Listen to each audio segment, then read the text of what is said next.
पूरे परिवार का, उनके खानदान का, उनके जिम्मेदारों का। और मेरा मानना यह है कि इंशाअल्लाह ताला जनाब अतीक साहब की मजलिस में शमूलियत के बाद से यकीनन उत्तर प्रदेश मजलिस को एक तक़वियत मिलेगी और आने वाले विधानसभा के चुनाव हो या फिर फ्यूचर में हमारा पार्टी का जो काम है उससे यकीनन हमको उससे फायदा मिलेगा। तो मैं दिल की गहराइयों से बड़ी बहन भाभी का, उनके पूरे परिवार का वेलकम करता हूं और साथ ही साथ हमारे मीडिया के जो जिम्मेदारान हैं उनके जो अगर आपके सवालात हैं तो मैं उसको देने के लिए तैयार भी हूं और पूरी तैयारी के साथ भी आया हूं ताकि आप लोगों को कोई तकलीफ ना हो। अगर आप इजाजत दें तो मैं खुद ही बिस्मिल्लाह करता हूं, शुरू करता हूं। तो आपका जाहिर है पहला सवाल होगा हमारे भाई अतीक अहमद साहब के ताल्लुक से कि आप उनको ले रहे हैं, इनके खिलाफ केसेस हैं, फुला हैं, ये हैं। देखिए उत्तर प्रदेश में 37% जो बीजेपी के एमएलएज हैं उनके खिलाफ क्रिमिनल चार्जेस हैं। बीजेपी में जो 116 एमपी हैं उनके खिलाफ क्रिमिनल चार्जेस हैं। 87% बीजेपी एमपीज के खिलाफ सीरियस क्रिमिनल चार्जेस हैं 116 में से। जो एडीआर की रिपोर्ट है उसमें कहा गया कि BJP has most number of MPs and MLAs with cases of crime against women. ADR ये कहता है कि बीजेपी एक एनजीओ है जो तमाम हम लोगों का रिकॉर्ड रखता है। उन्होंने कहा कि बीजेपी में ऐसे कई एमपी एमएलए हैं जो जिनके खिलाफ महिलाओं के खिलाफ मुकदमा है। 30% उसमें सीरियस चार्जेस हैं उनके ऊपर। और बीजेपी के जो अलाई जेडीयू है उसमें 81% एमपीज के ऊपर क्रिमिनल चार्जेस हैं। बीजेपी में एक सांसद है मध्य प्रदेश से, उनके खिलाफ तो और सीरियस चार्ज है। आप जानते हैं जो माजी में नाथूराम गोडसे को अपना हीरो माना और हेमंत करकरे के ताल्लुक से अनाप शनाप बका। और पांचवी बात यह है कि इस साल मार्च में सुप्रीम कोर्ट को जो एमिकस क्यूरी ने रिपोर्ट दी, सुप्रीम कोर्ट को यह बताया गया कि उत्तर प्रदेश में 77 केसेस जो मुजफ्फरनगर राइट के थे उनको उत्तर प्रदेश की सरकार ने विड्रॉ किया। खुद मुख्यमंत्री योगी आदित्यनाथ ने अपने खिलाफ एक केस को विड्रॉ कर लिया और 2007 का जो गोरखपुर का केस उनके खिलाफ था, मुख्यमंत्री ने कहा कि इसकी प्रोसिक्यूशन की इजाजत नहीं देता।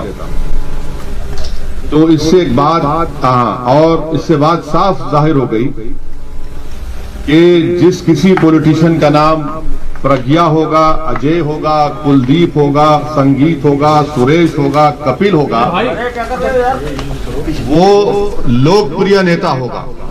और जिसका नाम अतीक होगा, जिसका नाम शहाब होगा, जिसका नाम मुख्तार होगा, वो बाहुबली हो जाएगा। ये रियलिटी है, इसको आप इनकार नहीं कर सकते।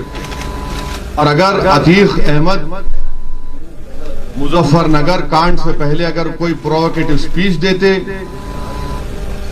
और गोरखपुर में कोई और भाषण दे देते और उसके बाद गड़बड़ हो जाती तो हो सकता या फिर उनका उस समाज से ताल्लुक होता जिसके पास सत्ता है, तो यकीनन उनके खिलाफ भी केसेस विड्रॉ हो जाते। तो ये तल्ख हकीकत है और भारत के कानून के लिहाज से अभी तक उन पर किसी भी केस में कन्विक्शन नहीं हुआ है। और उन भाभी हमारी बड़ी बहन भी हैं, वकील साहब भी उनके हैं। तो ये आपको सवालात आप करने के बजाय मैं खुद उन सवालात का थोड़ा बहुत तजुर्बा मुझे है, इतना बड़ा नहीं है आपकी तरह। आपका और मेरा वक्त बचाने के लिए मैंने ये बात आपके सामने रखी। अब हम लोग अपने पहले मेंबरशिप का ये अतीक साहब की मेंबरशिप भी है, हमारी बड़ी बहन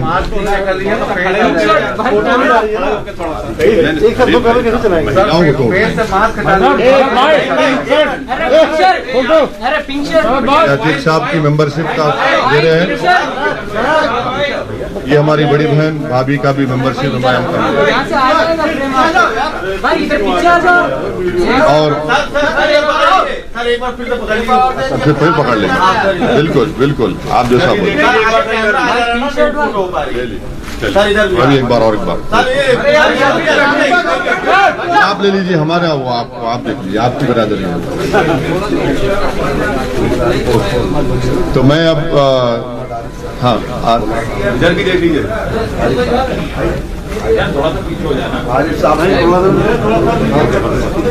अब थोड़ी देर के लिए हमारे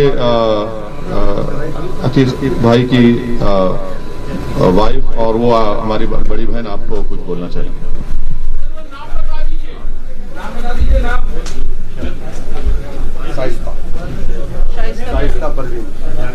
अरे भाई पिंक शर्ट आप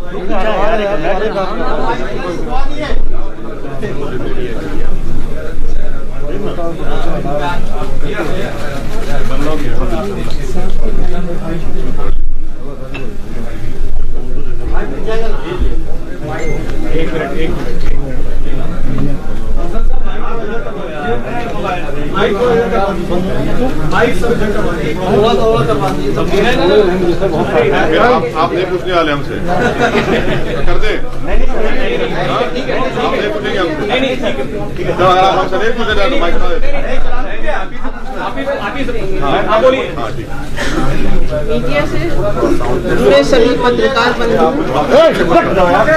मीडिया से जुड़े सभी पत्रकार बंधु आदाब, अस्सलाम वालेकुम। मैंने बैरिस्टर जनाब असदुद्दीन ओवैसी साहब की बहुत सी तकरीरें सुनी और पार्लियामेंट में उनके डिबेट भी सुने और उनकी काबिलियत और दूरदर्शिता से बहुत प्रभावित हुआ। बैरिस्टर जनाब असदुद्दीन ओवैसी साहब का देश के प्रति प्रेम और संविधान के प्रति उनकी आस्था, अल्पसंख्यकों एवं दलितों के प्रति उनके प्रेम और उनके मिशन को देखते हुए मैं उनकी पार्टी ऑल इंडिया मजलिस इत्तेहादुल मुस्लिमीन MIM को ज्वाइन करता हूं और मैं भी करती हूं। आप सब से सहयोग की अपेक्षा है। थैंक यू, बहुत शुक्रिया आपका, शुक्रिया भाई। चलिए अब आप लोग जिम्मेदारान हाँ जा रहे हैं वहाँ में फैजाबाद लिखा गया। लिखना लिखेंगे, डिस्ट्रिक्ट है, अयोध्या लिखा है उसमें। हमारे शौकत साहब पीछे खड़े हैं, प्रेसिडेंट अयोध्या लिखा है। नहीं नहीं, अरे क्यों, अरे भाई फैजाबाद पार्लियामेंट कॉन्स्टिट्यूंसी में अयोध्या आता नहीं आता? आता है ना, क्यों नहीं मानेंगे? समाजवादी पार्टी के विधायक, उनका कहना है कि विधानसभा में एक प्रेयर कक्ष होना चाहिए। तो इस तरीके से बिहार अभी बांट देना भाई झारखंड में एक, अरे भाई वो ये इरफान साहब कौन सी पार्टी के हैं? पहले उनसे ये पूछ लीजिए कि अखिलेश यादव की राय क्या है। अखिलेश यादव अपनी मुंह से क्यों नहीं बोलते बात ये? आप क्या चाहते हैं? अरे हम क्या चाहते हैं? हम ये चाहते हैं कि उत्तर प्रदेश में जैसा कि हर समाज, हर बरादरी की एक पॉलिटिकल लीडरशिप है, उनकी एक पहचान है, उनकी एक शनाख्त है, उसी तरह इंशाअल्लाह ताला उत्तर प्रदेश में मुस्लिम अक़लियत की एक इंडिपेंडेंट पॉलिटिकल वॉइस हो, जिसको भारत का संविधान उसकी इजाजत देता है।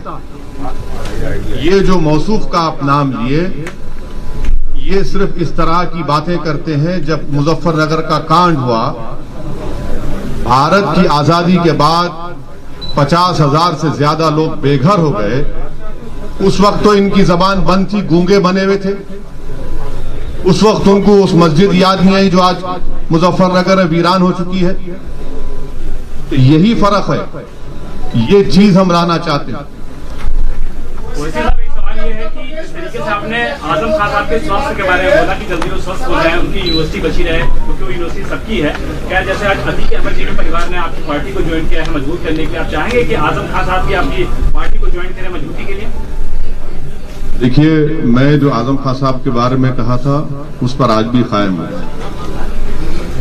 अगर आज वो जिस उलझनों में है, परेशानियों में है, तो उस तरह के पॉलिटिकल जवाब मैं नहीं दे सकता। अगर मेरी नेक तमन्ना है और हमारी ऐन ख्वाहिश है कि अल्लाह सुब्हाना व तआला उनकी तमाम मुश्किलात में आसानी पैदा करे।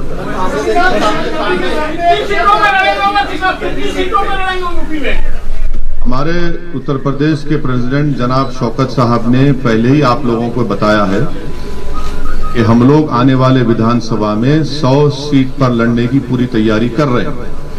वैसे सवाल एक सवाल ये है, कल योगी आदित्यनाथ ने एक इंटरव्यू दिया हिंदुस्तान को और उनसे ये पूछा गया कि वैसे साहब कहते हैं आप तो लखनऊ कहने या गोरखपुर के, उन्होंने कहा कि हाँ क्या उनसे एक सवाल पूछा गया तो वैसे साहब ने कहा आप तो लखनऊ के नहीं, आप तो गोरखपुर के। उन्होंने ये कहा कि एक का डीएनए टेस्ट होना चाहिए, पता चल जाएगा कौन कहाँ का। करवा लीजिए, चलिए, बाकी है तो आइए डीएनए कराते हैं, चलिए करा लेते हैं डीएनए। आप करा लीजिए, हम तैयार हैं, आप कराएंगे, आपको भी कराना पड़ेगा। अब ये नौबत आ गई कि डीएनए कराएंगे, यानी भारत के संविधान को नहीं मानेंगे, डीएनए को मानेंगे। कहिए, चलिए। Sir, IFS chief Mohan Bhagwat ने कहा कि भारत में मुसलमान इन्वेडर्स के जरिए आए हैं, इस्लाम मजहब इन्वेडर्स के जरिए आया है, और जितने भी सेंसिबल लीडर्स हैं उनको ये मांग करनी चाहिए कि जो भी कट्टरपंथ की बात करे उसका विरोध करना चाहिए कट्टरपंथ मुसलमानों का। ये गोल मोल की बात हमेशा भगवत करते हैं। कभी बोले डीएनए हमारा एक है, लिंचिंग करने वाला गलत है। ये एक ही सांस में ये तो हमेशा रंग बदलते रहते हैं ना अपना, कभी एक बात बोलते हैं, कभी एक बात बोलते हैं। ये तमाम के तमाम संघी लोग जो होते हैं वो हिस्ट्री के बड़े वीक होते हैं। हिस्ट्री अगर पढ़ लेते तो मालूम होता कि वेस्ट कोस्ट पर इस्लाम पहले आया, इन्वेडर से नहीं आया। तो हिस्ट्री में कमजोर है। तो बताना ये चाहते हैं कि वो जो आरएसएस की जो आइडियोलॉजी है, जिसमें गोलवालकर और आपके सावरकर, ये दोनों ही बताते हैं ना कि पुत्र होली लैंड और मदरलैंड की जो गुफ्तगू करते हैं, तो उसी के रोशनी में उसी को रिक्रिएट करते हुए मोहन भागवत ने बात कही है। और मोहन सुनिए, अरे आपको सुन तो लीजिए, इतना तकलीफ क्यों हो रहा है इनका, इनको क्रिटिसाइज कर रहे हैं। तो मोहन भागवत को जो पहली कॉन्स्टिट्यूशन की किताब बनी गई थी, जो आज भी लोकसभा पार्लियामेंट में है, उसमें मुगल बादशाह अकबर की फोटो है, टीपू सुल्तान की है, संविधान बनाने वालों ने उनकी तस्वीर डाली। उसके ऊपर क्या कहेंगे वो? तो इसीलिए कह रहा हूं कि हिस्ट्री में बड़े वीक हैं वो। आपके अलायंस पार्टनर है वो प्रकाश राठौर साहब, कहने को तो वो आपके साथ जरूर है कि वो कभी भारतीय जनता पार्टी में भी चले जाते हैं बात करने के लिए, कभी समाजवादी पार्टी में भी टच में रहते हैं। तो क्या कुछ स्टेटस क्लियर कर पाएंगे कि आप लोग उनके साथ जा रहे हैं चुनाव में कि नहीं? नहीं, हम उनके साथ हैं। और एक पिछले बार टीवी कॉन्क्लेव हुआ था यही लखनऊ में, हमारी उनसे बातचीत भी हुई है और इंशाल्लाह सितंबर में हमारी दोबारा उनसे मुलाकात होगी, बात होगी। ओवैसी साहब, किन किन दलों से अभी तक आपका संपर्क हुआ है? उत्तर प्रदेश में 100 प्रत्याशी आप उतार रहे हैं और आपने समाजवादी पार्टी को भी एक प्रस्ताव दिया था कि अगर यूपी में उप मुख्यमंत्री मुस्लिम होगा तो ओवैसी की पार्टी उनके साथ मिलकर चुनाव लड़ेगी। क्या आपका कहना है? नहीं, अभी तो वो प्रस्ताव कहाँ दिए हम, आप लोगों ने नहीं सुने। आपने हमसे पूछा था कि क्या आप इनसे अलायंस करेंगे, हमने कहा तैयार है। आप पूछिए उनसे, वो तैयार है नहीं। तो अभी तक आपके पास कोई इस तरह का कोई संकेत नहीं आया? नहीं, आपके नहीं आया तो बता दीजिए, हमारे पास तो नहीं आया। नहीं, मेरा बयान नहीं, आप ही के जिम्मेदारों ने मुझसे सवाल किया था तो मैंने उसका ही जवाब दिया। हाँ। क्यों ऐसा क्यों समझती सपा बसपा आपसे, क्यों डरती है यहाँ पे? अब लैला की दुश्मनी में तो करते हैं ना पूरे मजनू। तो इनको लगता है कि सपा को या जो भी बीएसपी अगर एक ऐसा हमको अनटचेबल बनाना चाहती है तो हमको कोई एतराज नहीं है। हम उत्तर प्रदेश की जनता में जाएंगे और उनको भी पैगाम देंगे कि देखिए ये हमको अनटचेबल बना रहे हैं। और मकसद परेशानी इनको इस बात की है कि जब हम ये कहते हैं कि 19% मुसलमान और आप MY कॉम्बिनेशन की बात करते हैं, आप 11% और 19% गुलामी आपकी करते रहे, आपकी जय जयकार करते रहे, आपको मुख्यमंत्री बनाए, आपको वोट दे, और आप हिस्सेदारी की जब बात होती है तो बात ही नहीं करते आप। मुजफ्फरनगर का इतना बड़ा फसाद हुआ, मुख्यमंत्री जनाब अखिलेश यादव थे, अगर वो केस चला देते तो आज योगी सरकार मार्च में 77 केसेस को वापस नहीं लेती। ये हर महाज पर ये नाकाम साबित हुए। ये नहीं चाहते उत्तर प्रदेश में कि मुस्लिम माइनॉरिटी की एक इंडिपेंडेंट पॉलिटिकल लीडरशिप क्रिएट हो। ये उत्तर प्रदेश के मुसलमानों का मुकद्दर ये बना चुके हैं कि 60% ड्रॉप आउट रेट है क्लास 5 से 7 साल की उम्र से 14 साल की उम्र तक। 2% मुसलमान बच्चे ग्रेजुएट होते हैं, 3% इंटर पास करते हैं, 12th पास करते हैं। ये मुकद्दर बना चुके हैं। जेल में 27% मुसलमान ट्रायल। हम